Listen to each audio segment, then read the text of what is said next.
Pada kesempatan ini, saudara-saudara sekalian, saya mengingatkan saudara-saudara bahwa perjalanan hidup manusia seperti selembar kertas kanvas. Perjalanan hidup kita seperti selembar kertas kanvas yang diberikan atau dipercayakan Tuhan kepada kita masing-masing untuk melukis di atasnya. Tentu kertas kanvas yang diberikan Tuhan kepada kita, kertas kanvas yang berkualitas sangat tinggi. Catnya pun juga cat yang berkualitas sangat tinggi. Tiada duanya, saudara. Tidak ada yang lebih baik dari itu. Hasil lukisan akhir atas kertas kanvas tersebut menunjukkan apa yang telah kita lakukan di sepanjang perjalanan hidup ini. Itulah prestasi akhir kita. Dari hal ini kita mengerti mengapa Paulus menyatakan dalam 2 Korintus pasal 5 ayat 9 dan 10 bahwa ia berusaha untuk berkenan kepada Allah. Tanpa usaha, seseorang tidak akan pernah memiliki hasil yang baik atas lukisan di lembar kanvas kehidupannya. Harus ada usaha untuk itu. Dan hendaknya kita tidak dibodohi, tidak disesatkan oleh kuasa dunia, mengalihkan kesibukan dan usaha yang memiliki nilai abadi ini untuk hal-hal yang tidak bernilai sama sekali. Memang kita tidak pernah meminta menjadi manusia yang diberi tanggung jawab melukis suatu lukisan atas selembar kertas kanvas kehidupan yang diberikan kepada kita masing-masing. Kita tidak pernah minta menjadi manusia. Tetapi di sini kita berhadapan dengan kedaulatan Allah.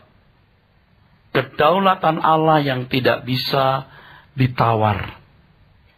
Kedaulatan Allah yang menghendaki keberadaan saudara dan saya. Aku ada ini karena Dia menghendaki. Saudaraku, dan kedaulatan Allah atas hidup kita ini tidak bisa kita tolak. Tidak bisa kita tolak. Banyak orang yang sebenarnya menolak.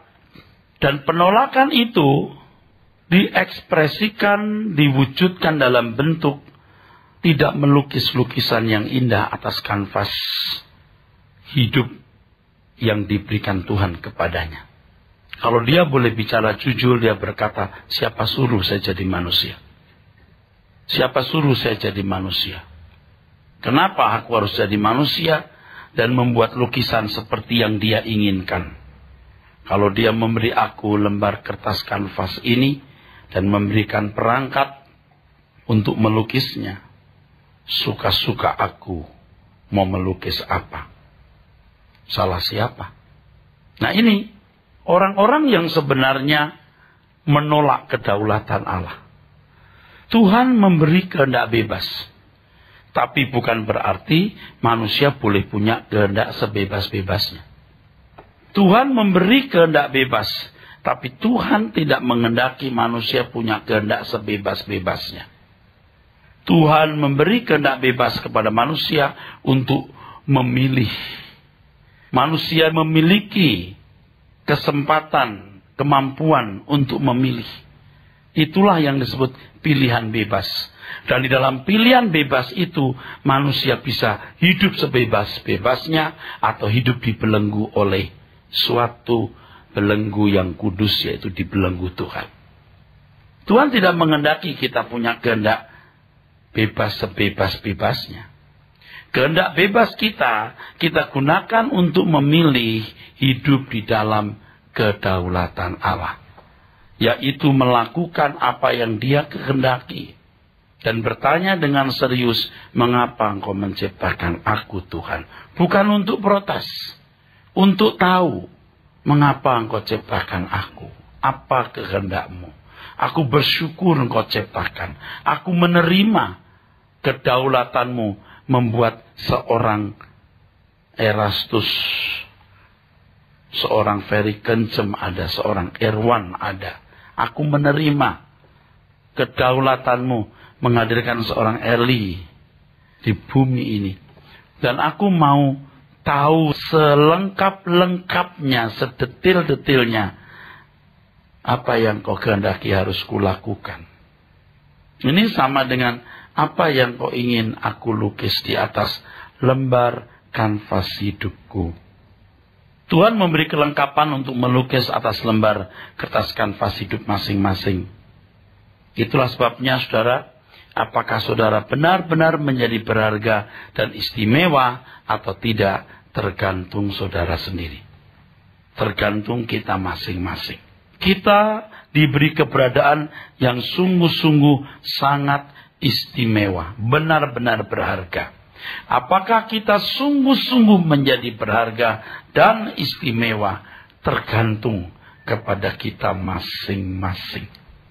Untuk menjadi benar-benar berharga dan istimewa, seseorang, saudaraku sekalian, harus melukis sebuah lukisan sesuai dengan apa yang dikehendaki oleh Sang Khalik. Walaupun tidak banyak orang yang serius untuk hal ini. Sebab pada umumnya orang mau melukis di atas kertas kanvas hidupnya suka-suka sendiri. Sesuka-sukanya. Siapa yang suruh aku jadi manusia? Tapi kita tidak mengikuti jejak pemberontak-pemberontak itu. Walaupun jumlah orang yang bersyukur menerima dengan lapang atas kepercayaan jadi manusia dengan lembar kertas kanvas yang dipercayakan Tuhan dan seperangkat alat untuk melukis. Dan serius untuk melakukan apa yang dikehendaki oleh Allah. Lukisan apakah yang Allah kehendaki untuk kita toreh, kita sapukan di atas lembar kanvas hidup kita masing-masing. Itulah sebabnya saudaraku sekalian, atas hidup seseorang menjadi indah, sedangkan untuk yang lain menjadi tidak indah. Artinya binasa. Binasa artinya tidak bernilai, tidak memiliki mutu. Sedangkan hidup kekal berarti bernilai atau bermutu. Tuhan memberi kelengkapan untuk melukis atas lembar kertas kanvas hidup masing-masing. Itulah sebabnya apakah seseorang menjadi indah, istimewa dan berharga tergantung dari masing-masing individu. Dan setiap orang memiliki lukisan yang pasti berbeda. Dan pasti khusus, pasti khas, serta unik. Tidak ada seorang pun yang memiliki lukisan sama dengan yang lain.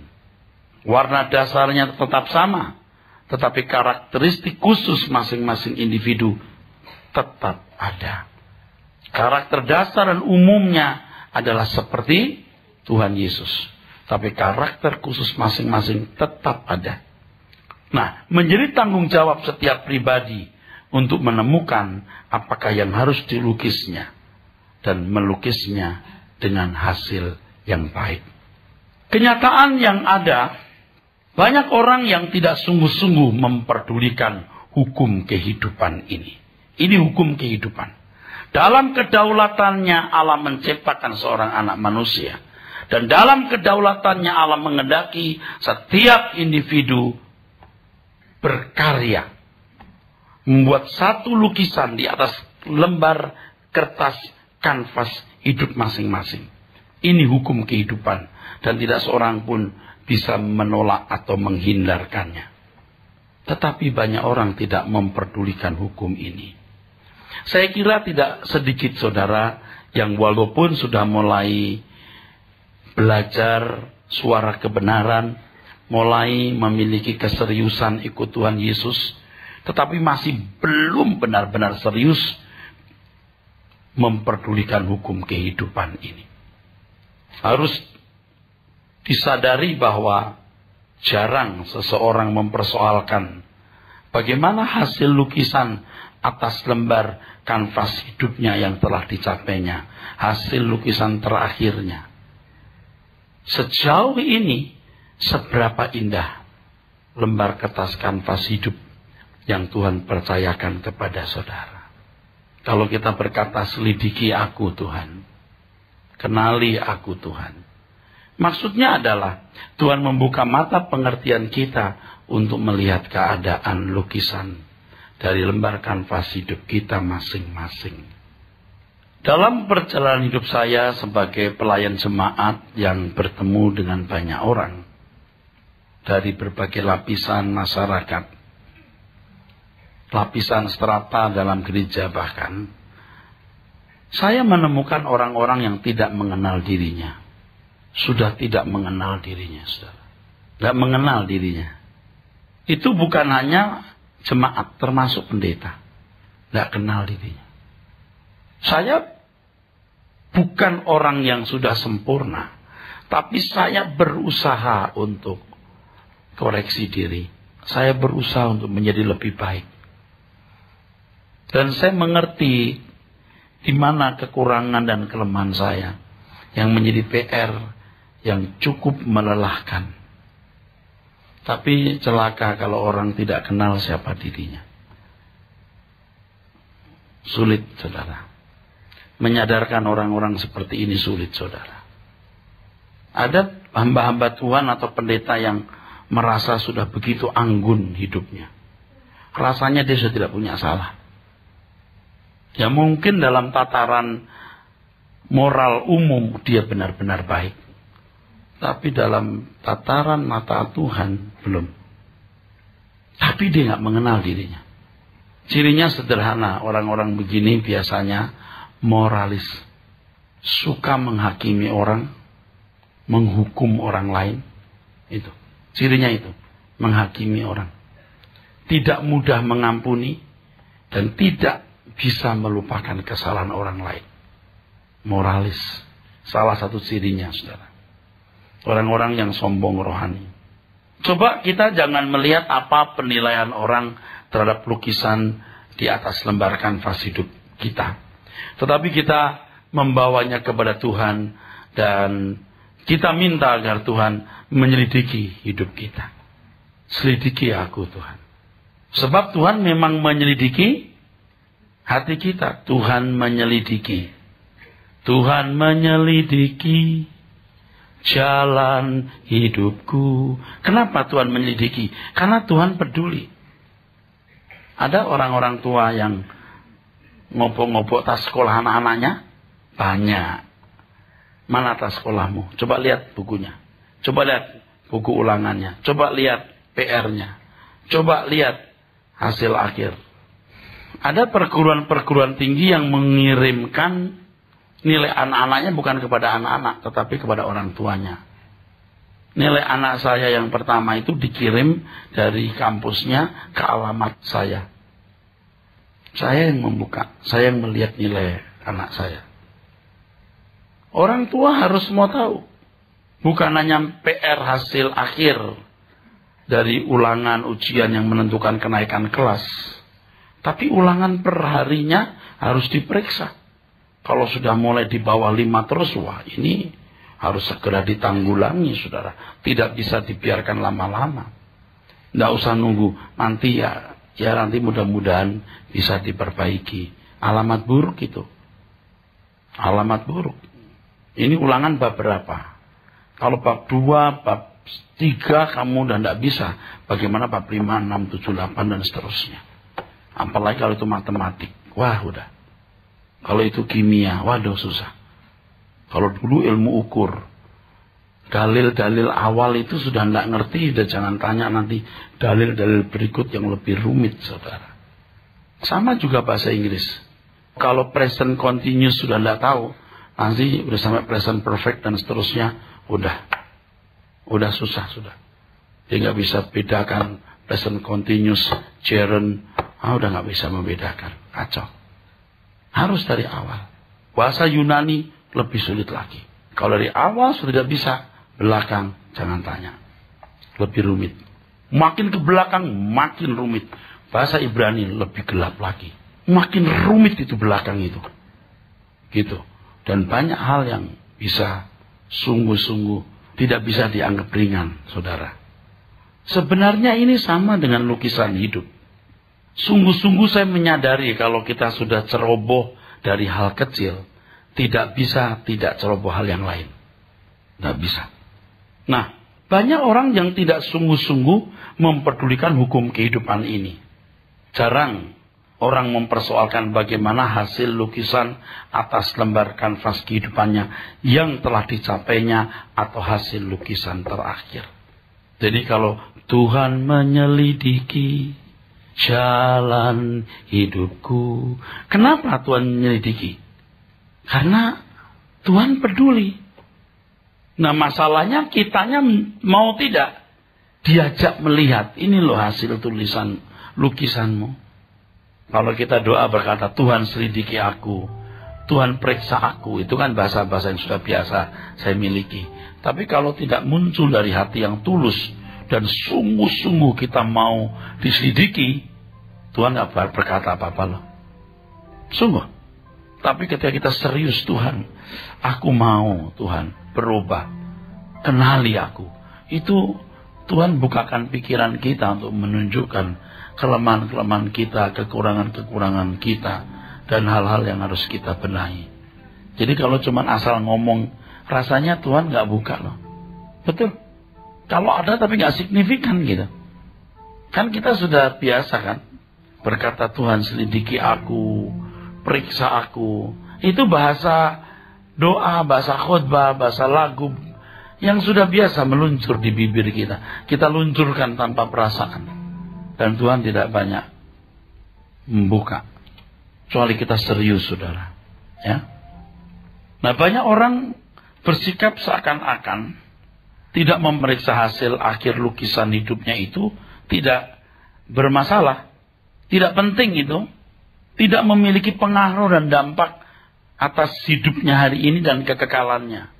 Seakan-akan itu tidak penting. Apa sih hubungannya lukisan hidup yang indah di mata Tuhan dengan hidupku hari ini dan kekekalan? Dia tuh tidak serius nyambung gitu. Padahal ini nyambung. Kita dibuat picek gitu. Kita dibuat nggak ngelihat, saudara. Nyambung nih. Ini nyambung, nggak bisa nggak nyambung, saudara. Sama kan waktu saudara makan lalu saudara berkata, Anda kali ini aja lah, atau Anda apa-apa. Nyambung. Umur hidup saudara, kesehatan saudara sangat ditentukan apa yang saudara konsumsi loh. Nggak bisa enggak. Nyambung itu. Barangkali juga banyak orang berpikir bahwa masih banyak waktu untuk mengoreksi dan merevisi lukisan hidupnya. Mereka tidak menyadari bahwa semua yang telah disapukan di atas lembar kanvas, digoreskan atas lembar kanvas hidupnya itu sulit tidak berbekas. Memang bisa juga akan terhapus lewat perjalanan waktu ketika sirkuit berpikir kita diubah, dibaharui dengan firman. Tapi tidak mudah loh. Apalagi kalau sudah tergoreskan, tersapukan dalam waktu yang lama. Mereka tidak menyadari bahwa semua yang telah digoreskan atas lembar kanvas hidupnya sulit tidak berbekas. Dan apa yang digoreskan hari ini pasti membawa dampak di hari esok. Baik sementara di bumi ini maupun di langit baru dan bumi yang baru. Pasti. Bapak Ibu saudara sekalian, sebenarnya pendidikan, ekonomi, rumah tangga, kesehatan, dan teman-teman lingkungan saudara, teman-teman sahabat saudara, itu menunjukkan lembar kanvas lukisan hidup saudara. Pendidikan, ekonomi, keuangan, maksud saya rumah tangga, kesehatan, dan teman-teman lingkungan saudara, siapa sahabat-sahabat sekitarmu, itu menunjukkan lembar kanvas lukisan hidup saudara. Apa yang telah dilakukan seseorang atau keadaan orang tuanya direpresentasikan oleh bagaimana pendidikanmu, ekonomimu, rumah tanggamu, kesehatan, dan teman-teman dekatmu hari ini. Walaupun ini tidak mutlak 100%, tetapi hampir mutlak. Ada orang tua yang diabetes, iya betul. Dulu rumah tangganya berantakan karena belum bertobat, betul. Ya, tapi tetap itu peta hidup masa lalu. Setelah lebih 30 tahun, sebenarnya 1977 ya, udah 30 tahun lebih ya di sekolah Alkitab itu. Dari mahasiswa sampai menjadi pimpinan sekolah tinggi teologi itu, saya sudah bisa melihat peta kehidupan pelayanan mahasiswa kami. Bagaimana hari esok pelayanan mereka sudah diukir sejak ada di sekolah teologi tersebut.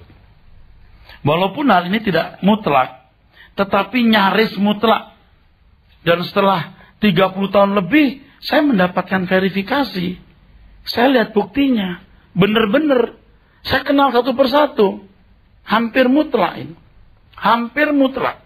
Dulu ada mahasiswa ya, yang memotong kabel bunyi bel.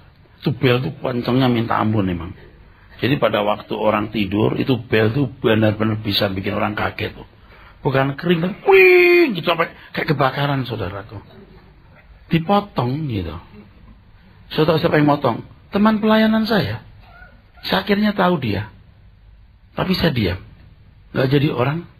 Gak jadi orang. Pelayanannya, rumah tangganya. Aduh, gak jadi orang. Saya punya teman-teman dulu. Yang, gak bertanggung jawab.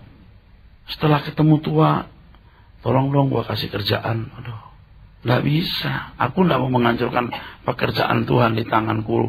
Karena sebuah persahabatan. Gak bisa. Teman baik, tetap tidak. Gak bisa. Kasihan.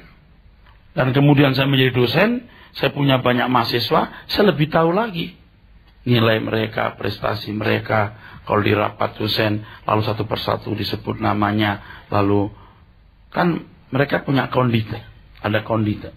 Jadi ada laporan, ada mentor-mentornya kan, semua tertulis. Yang berkelahi lah, pacaran putuslah apa. Zaman saya ada semacam buku gitu. Anak-anak yang badung itu susah jadi orang. Susah. Yang benar waktu sekolah Alkitab aja belum tuh jadi orang. Apalagi yang gak benar. Susah jadi. Ada gak Pak yang nakal tapi jadi? Ya mungkin ada, tapi saya sih gak berani berkata. Ya karena saya juga hampir gak melihat gitu saudara. Memang saya juga punya watak buruk saudara. Terutama di temperamen. Tapi saya punya jam 2-3,5 jam. Saya belajar rajin. Sambil cari uang, sambil dagang. Saya belajar, saudara. Di kamar mandi, di toilet sambil jongkok, baca buku. Bener. Nggak ada waktu kosong itu. Jumat malam, itu kan udah libur weekend. Wah, itu sudah anak-anak pada ngumpul depan asrama, terus makan-makan. Ada mereka istilahnya penghijauan. Penghijauan itu makan itu bubur kacang hijau, itu penghijauan. Jadi, itu zaman kita kan susah ya saudara. Bisa makan bubur kacang hijau rasanya kok udah lumayan terhormat gitu. Lama roti bakar yang tebel-tebel, waktu tebel-tebel roti bakarnya. Selain roti bakar kalau nggak salah ada juga roti yang keras itu loh, yang buat nimpuk anjing mati itu loh. Kalau dimasukkan di bubur itu langsung mekar gitu saudara. Itu perut jadi kenyang mendadak itu. Jadi saudara, saya lihat ya saudaraku sekalian, teman-teman yang nggak benar nggak jadi orang. Jumat malam orang jalan-jalan ya, saya masih persiapan khotbah, saya persiapan ngajar sekolah minggu. Saya masih ingat orang jalan-jalan penghijauan, saya belajar khotbah di meja begitu, di ruang kelas kosong, saya ngomong sendiri. Ya kalau hari ini saya dipercaya Tuhan jadi pembicara, saya telah menabur saudara, saya menabur. Dan kalau saya sudah berbuat salah, artinya berkelahi atau apa, sepanjang hari saya nggak keluar ruang doa loh. Sepanjang hari saya nggak keluar ruang doa. Mungkin teman-teman saya ingat, saya nggak keluar ruang doa. Tapi berbulan-bulan berantem lagi, masuk ruang doa lagi saudara. Waduh, benar-benar capek ngurusin watak itu. Dan yang paling menyakitkan saya ketika Roh Kudus berkata, minta maaf. Waduh, saya nggak bisa. Ya kan Tuhan bilang minta maaf, bereskan dia. Waduh, Tuhan gak bisa. Aku dikira takut sama dia. Tuhan. Itu pergumulan, saudara. Nah sekarang saudara bagaimana punya ekonomi, punya kesehatan, punya rumah tangga, punya pendidikan, teman-teman sekitarmu. Itu kan peta hidup saudara. Nggak bisa dibantah. Ya Pak, karena saya orang miskin. Banyak orang miskin, orang tuanya miskin, anaknya nggak miskin kok. Banyak, bukan sedikit, banyak. Bukannya orang Kristen, orang-orang tidak bertuhan banyak. Ya Pak, orang tua sudah kena penyakit, jadi saya ikut kena penyakit. Kalau berusaha sungguh-sungguh tidak. Saudara, amin nggak nih? Saudara setuju nggak nih? Jangan bela diri. Iya. Nah saudara, nanti di kekekalan itu loh masalahnya. Sekarang kita kan membuktikan rasanya sakit, dibawa ke rumah sakit, di bypass jantungnya. Aduh, ngerti kan akibat nggak sehat itu gimana, maka jaga makan, betul nggak? Akibat nggak punya duit, sengsara itu gimana sekarang mau bener, kerja keras, hemat. Ada fakta empirisnya, betul nggak? Masalahnya kekekalan itu tidak ada fakta empirisnya. Nah ini membuat orang ceroboh. Mestinya percaya saja yang dikatakan Tuhan Yesus. Amin. Walaupun tidak melihat fakta empiris, percaya saja yang dikatakan Tuhan Yesus. Sama dengan anak-anak yang belum melihat fakta empiris, tapi nurut sama orang tua. Belajar nak, jangan main-main nak, jangan pacaran sebelum waktunya nak, hati-hati pilih jodoh nak. Nah kalau anak muda yang lagi pacaran lagi hot-hotnya, dia mana mikir, dia happy. Begitu dapat pasangan baru, mama maafkan aku, baru, betul nggak? Baru setelah kawin baru, ku coba bertahan mendampingi dirimu. Kenapa mesti begitu? Mesti pilih jodoh yang bukan hanya bertahan, berjuang bersama melayani Tuhan. Kalau punya pacar, Omela saja dulu, saya scan dulu. Kan begitu, karena orang tua itu ngerasain bagaimana menikah salah. Ada kan yang menikah sekali, gagal nikah lagi, gagal nikah lagi. Kayak Elizabeth Taylor aja. Udah punya pengalaman pahitnya salah pilih jodoh, sampai gak mau kawin lagi. Lalu berkata kepada anaknya, nak, kamu jangan sampai salah pilih jodoh. Tapi kalau anak tidak nurut, suka-suka dia. Nah, kita kadang-kadang, waduh gimana, ya udah dah, biar dia menuai apa yang dia tabur dah. Tapi susah kita. Setelah menikah baru ya, ku coba bertahan mendampingi dirimu. Amin lagi, amin apaan? Amin apaan? Maksud gua bukan tuh diaminin. Jangan hanya mau bertahan dengan pasangan hidup, nikmati bersama dalam pelayanan. Itu loh. Kamu gak nurut mama, awas ya. Karena gak ada fakta empiris, jadi sembarangan. Dia gak peduli lukisan hidupnya. Begitu jebret mati, ya iyalah, gambar manusia bukan, monyet bukan, coba. Gimana kalau begitu saudara? Nah sekarang kan saya ingatkan saudara, mau ndak kita sekarang, ayo kita periksa hidup kita masing-masing. Jangan hanya ngelihat ATM melulu dong, sisa saldoku berapa. Sehari bisa 4 telet saldo itu gimana sih? Sampai akhirnya apal, sampai koma terakhir itu sampai rupiahnya apal. Ditulis lagi, besok dimasukin handphone lagi. Kasihan, bukan tidak boleh saldo, bukan. Jadi pikiran saudara hanyut di situ. Satu hal yang paling merusak kehidupan kita, baik sementara di dunia ini maupun di belakang langit biru, yaitu kecerobohan. Lawan kata kecerobohan adalah hati-hati. Kata yang sejajar dengan kecerobohan dalam teks bahasa Yunaninya adalah afron. Afron, saudara. Ini lebih kuat dari careless. Kalau careless biasanya untuk kasus-kasus umum setiap hari. Ini imprudent. Di dalam, kita membaca dalam Efesus 5 ayat 16. Efesus 5 ayat yang ke-16. Efesus 5 ayatnya yang ke-16. Dan pergunakanlah waktu yang ada, karena hari-hari ini adalah jahat. Terus? Sebab itu, janganlah kamu bodoh. Janganlah kamu bodoh. Afrones. Terus? Tetapi usahakanlah supaya kamu mengerti kehendak Tuhan. Ya. Afrones. Ya. Afrones. Afrones. Kata bodoh di situ, afron sebagai kata dasarnya, itu artinya ceroboh.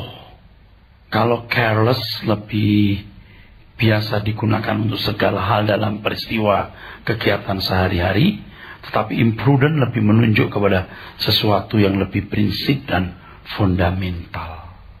Jangan kamu bodoh. Terus ayat 17 kalimat berikutnya, janganlah kamu bodoh. Terus, tetapi usahakanlah supaya kamu mengerti kehendak Tuhan. Nah, orang kalau sampai tidak ngerti kehendak Tuhan, itu ceroboh, saudaraku.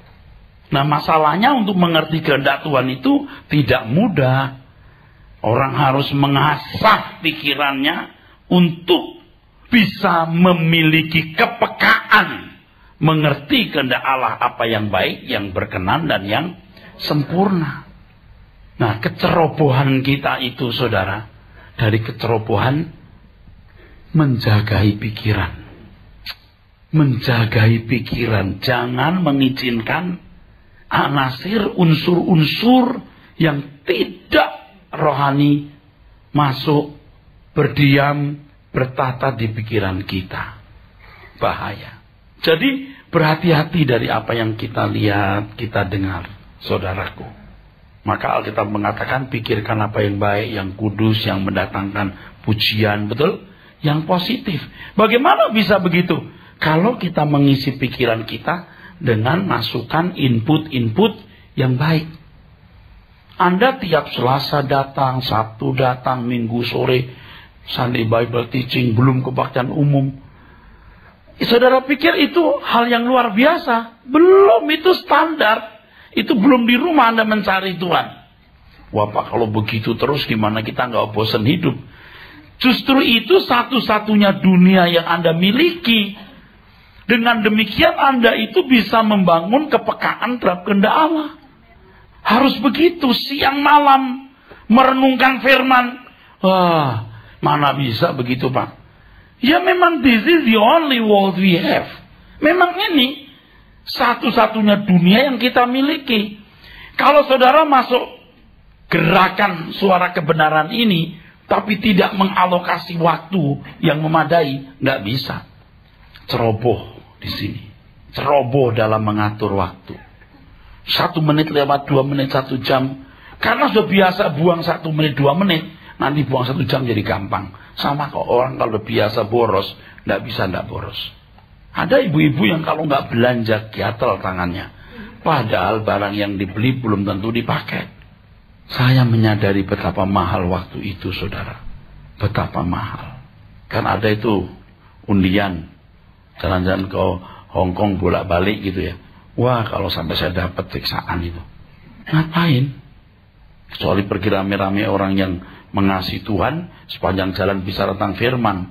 Sungguh, baru saya jun. Kalau enggak, ciong. Ceroboh waktu.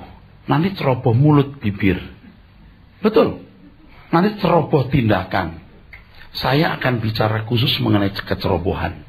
Dan ini baru pendahuluan. Ini pendahuluannya. Karena beberapa malam yang lalu ada satu pesan yang saya dapat. Soal kecerobohan. Careless ini. Imprudent ini. Ya itu nanti luar biasa. Nanti kita bicara soal kecerobohan dalam berbagai aspek. Dan sementara saya khotbah, saya menasehati diri sendiri juga. Ya enggak apa-apa, kita semua belajar. Amin. Nah, dalam Alkitab kita menjumpai beberapa kecerobohan yang dilakukan oleh nenek moyang kita. Pertama Adam dan Hawa yang menganggap sepele peringatan Tuhan.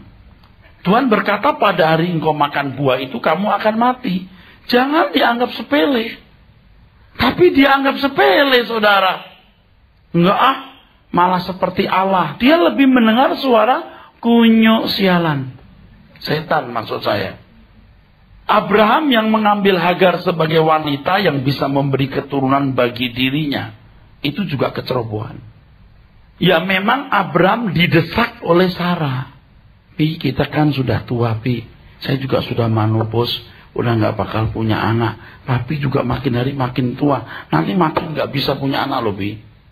Nah, sekarang ada Hagar. Cantik juga, Pi.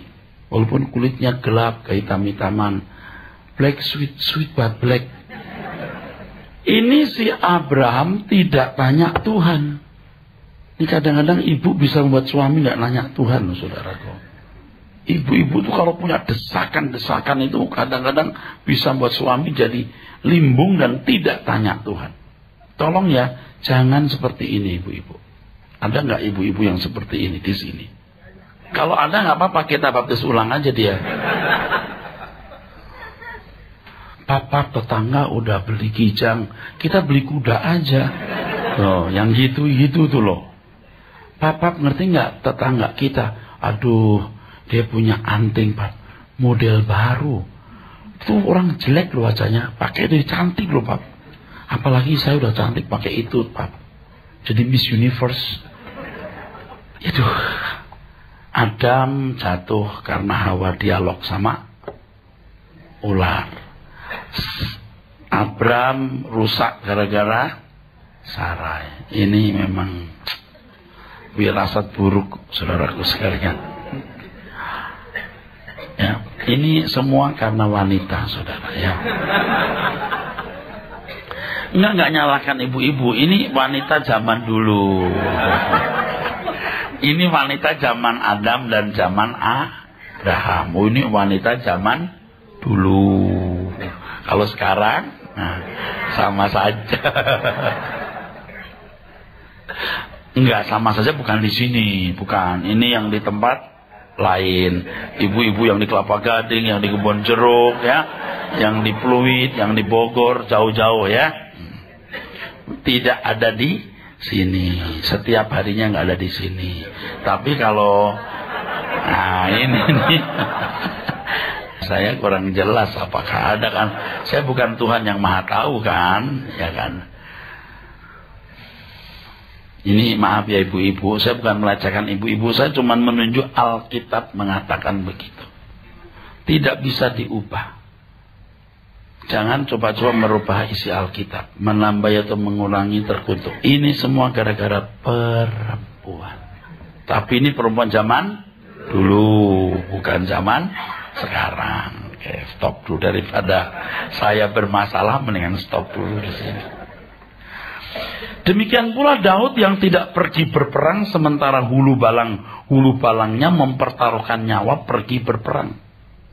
Alkitab mengatakan ia bangun siang-siang dan berjalan di atas sotoh istananya. Lalu matanya tertumbuk kepada Betseba yang sedang mandi. Saudara tahu nggak, kamar mandi itu nggak bergerak kecuali WC umum yang pakai mobil. Hari ini di Senayan, besok di Monas. Itu kamar mandi kan tetap di situ terus, betul nggak? Loh, kok dia sempet-sempetnya ngelihat?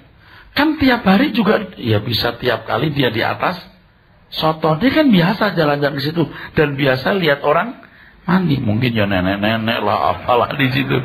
Kali ini nggak tahu gimana yang mandi itu Liang Moy, wanita cantik, saudara. Ya, akhirnya saudara, bahaya saudara ya. Daud melakukan kesalahan yang membawa bencana bagi hidupnya, saudara. Juga Yudas yang hanya demi 30 keping perak, uang kecil, membuat dirinya menjadi anak kebinasaan. Dan semua itu memberi pelajaran agar kita tidak melakukan kecerobohan yang sama, yang akhirnya akan sangat merugikan kita sendiri. Amin, saudara. Yuk kita walaupun tua-tua ya, jangan merasa tua deh. Kita harus seperti anak-anak yang mau mendengar nasihat, mau berubah, mau bertobat. Setuju? Yang biasa menggunakan kata-kata yang gak pantas kita tutup, betul? Yang biasa maki-maki orang di jalan kita hilangkan. Setuju? Yang suka ini loh, apa namanya? Kalau cemplong, apa namanya? Ceplos-ceplos itu. Bukan latah, suka ceplos-ceplos gitu. Alah, dia mah begitu, emang suka begitu, dasar monyet ya. Nah gitu. Yang ceplos-ceplos tuh loh, suka kasih komentar itu loh. Itu udah nggak gitu lagi, ibu-ibu. Nah makanya kalau mau bener, rindu mau bener, minta Tuhan kasih pencerahan. Nah, saya terus terang ya agak pesimis gitu untuk ibu-ibu, bapak-bapak yang sudah umur, yang pernah jadi orang kaya atau masih kaya sekarang terhormat, susah diubah. Karena merasa udah bener, emang mesti begitu. Nggak bisa jadi seperti anak-anak. Ini rumit, saudara. Saudara harus menjadi seperti anak-anak. Mau jujur, lihat hidup saudara. Aku itu punya kekurangan apa? Dalam pengalaman hidup, ada orang-orang tua yang rendah hati, yang mau dibentuk Tuhan. Nah, saudara saya harapkan seperti ini. Selalu merasa from zero. Betul? Start from zero. Dari nol kita mulai. Mari kita memperhitungkan segala sesuatu dengan seksama. Kalau seorang pedagang memiliki intuisi dan kecerdasan untuk menghitung agar tidak mengalami kerugian. Ya, kalau pedagang yang tidak menggunakan intuisinya dan nalarnya yang baik, bukan hanya mengalami kerugian tapi juga kebangkrutan dalam usahanya. Demikian pula kita. Dalam menghadapi realitas kekekalan, kita harus menggunakan intuisi dan nalar yang diterangi oleh firman Tuhan. Nah, Bapak Ibu bisa membuktikan begini, saudaraku. Dengan mendengar firman Tuhan terus, Anda punya pertimbangan berubah nggak? Berubah. Tapi yang datang nggak datang, atau dengar tapi nggak mau berubah, nggak berubah juga. Siapapun dia, sungguh. Saya sudah menemukan kok yang tidak berubah. Kamu itu dengar terus suara kebenaran, kok begini sikapmu? Waduh, kenapa nih? Kan hatinya tertutup. Dia nggak mau berubah, susah. Nah, saudara-saudara sekalian, pertimbangkan. Tanpa saudara sadari, ketika saudara mendengar firman, Anda punya pertimbangan jadi bergerak. Dan menilai hidup ini dengan perspektif atau sudut pandang kekekalan. Nah, ketika mendengar khotbah ini, bagi yang sudah punya pertimbangan cukup, bergairah, amin. Aku mau berubah. Aku mau menghias lembar kanvas hidupku seindah-indahnya. Betul? Ada gairah kan? Tapi yang tidak, apa ya? Ya nanti deh. Apa ya itu ya? Ya nanti saya belajar ngerti deh. Nah, di sini menjadi masalah, saudaraku. Yuk kita pertimbangkan sekarang. Pakai nalar. Jangan imprudent. Jangan careless. Jangan ceroboh. Karena kita hanya punya satu kali kesempatan hidup. Dan tidak pernah bisa kita kembalikan hidup itu. Bahkan setiap detik yang jalan, menit yang jalan, jam yang terus melaju, hari, minggu, bulan, tahun yang terus berlalu cepat. Dan sekarang kita merasa makin cepat hari itu. Wah, saudara, kita berkejar-kejaran dengan waktu. Nah, lihatlah lukisan saudara yang terakhir. Dan kalau ternyata tidak indah menurut Tuhan, ayo kejar ketinggalan saudara.